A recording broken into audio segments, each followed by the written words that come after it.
ഞാൻ യഹോവയെ എല്ലാ കാലത്തും വാഴ്ത്തും. അവന്റെ സ്തുതി എപ്പോഴും എൻ്റെ നാവിന്മേലിരിക്കും. എൻ്റെ ഉള്ളം യഹോവയിൽ പ്രശംസിക്കുന്നു.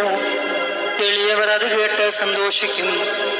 എന്നോട് ചേർന്ന് യഹോവയെ മഹിമപ്പെടുത്തുവിൻ. നാം ഒന്നിച്ച് അവന്റെ നാമത്തെ ഉയർത്തുക. ഞാൻ യഹോവയോട് അപേക്ഷിച്ചു, അവൻ എനിക്ക് ഉത്തരമരുളി. എൻ്റെ സകല ഭയങ്ങളിൽ നിന്നും എന്നെ വിടുവിച്ചു. അവങ്കിലേക്ക് നോക്കിയവർ പ്രകാശിതരായി. അവരുടെ മുഖം ലജ്ജിച്ച് പോയതുമില്ല. ഈ എളിയവൻ നിലവിളിച്ചു, യഹോവ കേട്ടു. അവന്റെ സകല കഷ്ടങ്ങളിൽ നിന്നും അവനെ രക്ഷിച്ചു. യഹോവയുടെ ദൂതൻ അവന്റെ ഭക്തന്മാരുടെ ചുറ്റും പാളയമിറങ്ങി അവരെ വിടുവിക്കുന്നു. യഹോവ നല്ലവനെന്ന് രുചിച്ചറിവിൻ.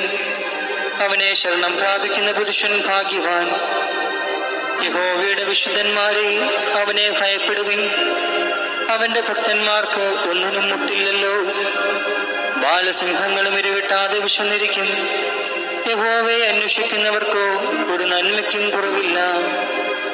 മക്കളെ, വന്ന് എനിക്ക് ചെവി തരുവിൻ. യഹോവയോടുള്ള ഭക്തിയെ ഞാൻ ഉപദേശിച്ചു തരാം. ജീവനെ ആഗ്രഹിക്കുകയും നന്മ കാണേണ്ടതിന് ദീർഘായുസ്സ് ഇച്ഛിക്കുകയും ചെയ്യുന്നവനാരെ. ദോഷം ചെയ്യാതെ നിന്റെ നാവിനെയും വ്യാജം പറയാതെ നിന്റെ അധരത്തെയും കാത്തുകൊള്ളുക.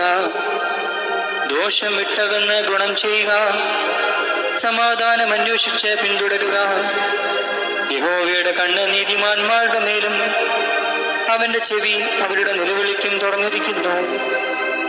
ദുഷ്വൃത്തിക്കാരുടെ ഓർമ്മയെ ഭൂമിയിൽ നിന്ന് ഛേദിച്ചു കളയേണ്ടതിന് യഹോവയുടെ മുഖം അവർക്ക് പ്രതികൂലമായിരിക്കുന്നു. നീതിമാന്മാർ നിലവിളിച്ചു, യഹോവ കേട്ടു. സകല കഷ്ടങ്ങളിൽ നിന്നും അവരെ വിടുവിച്ചു. ഹൃദയം നുറുങ്ങിയവർക്ക് യഹോവ സമീപസ്ഥൻ. മനസ്സ് തകർന്നവരെ അവൻ രക്ഷിക്കുന്നു. നീതിമാന്റെ അനർത്ഥങ്ങൾ അസംഖ്യമാകുന്നു. അവയെല്ലാറ്റിൽ നിന്നും യഹോവ അവനെ വിടുവിക്കുന്നു. അവന്റെ അസ്ഥികളെയെല്ലാം അവൻ സൂക്ഷിക്കുന്നു. അവയിലൊന്നും ഒടിഞ്ഞു പോകുകയുമില്ല. അനർത്ഥം ദുഷ്ടനെ കൊല്ലുന്നു. നീതിമാനെ പഴിക്കുന്നവർ ശിക്ഷ അനുഭവിക്കും. യഹോവ തന്റെ ദാസന്മാരുടെ പ്രാണനെ വീണ്ടുകൊള്ളുന്നു. അവനെ ശരണമാക്കുന്നവരാരും ശിക്ഷ അനുഭവിക്കുകയില്ല.